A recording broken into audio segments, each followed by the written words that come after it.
Καλησπέρα από την όμορφη Καστοριά Κώστα και σε όλο το τηλεοπτικό κοινό και σε όλα τα παιδιά εκεί. Καλησπέρα, Μπάμπη! Λοιπόν, ξέρετε πολύ καλά παιδιά ότι η Καστοριά είναι η πόλη των Γουραράδων. Ναι.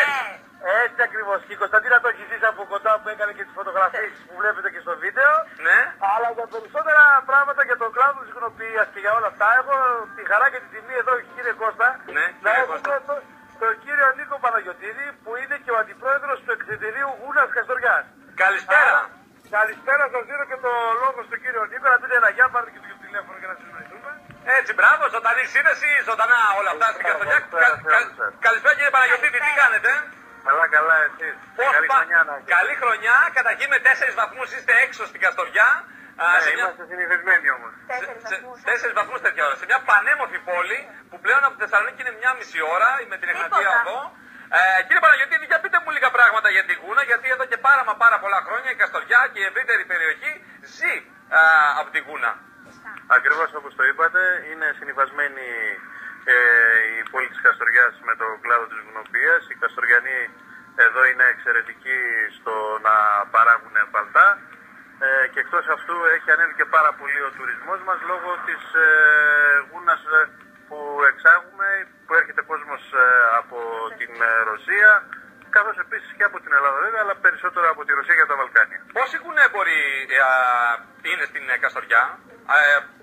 Υπολογίζουμε περίπου στην ευρύτερη περιοχή της είναι 800 επιχειρήσεις που απασχολούν 3.500 με 4.000 εργαζομένους.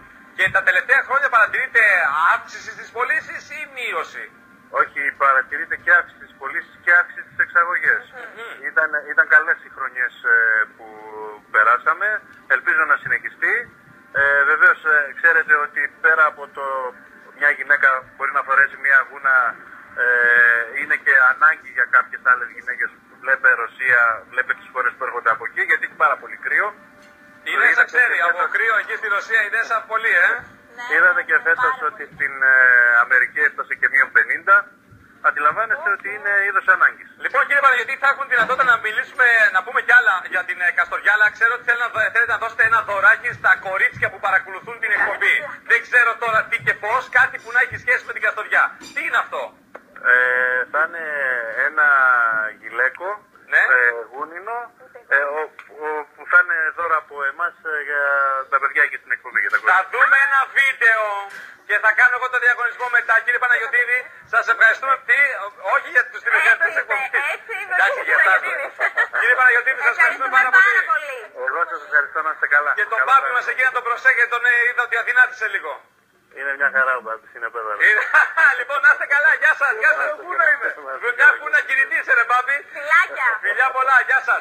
Γεια χαρά. Λοιπόν, ακούστε τώρα, μέχρι να, Κωνσταντίνα, σου έβαλα μια κάμερα. Αλλά εσύ δεν κατάλαβες τίποτα. Μου λέει Κωνσταντίνα, πάω στην Καστοριά. Δεν πάμε τίποτα. Τι κάνεις στην Καστοριά, Κωνσταντίνα?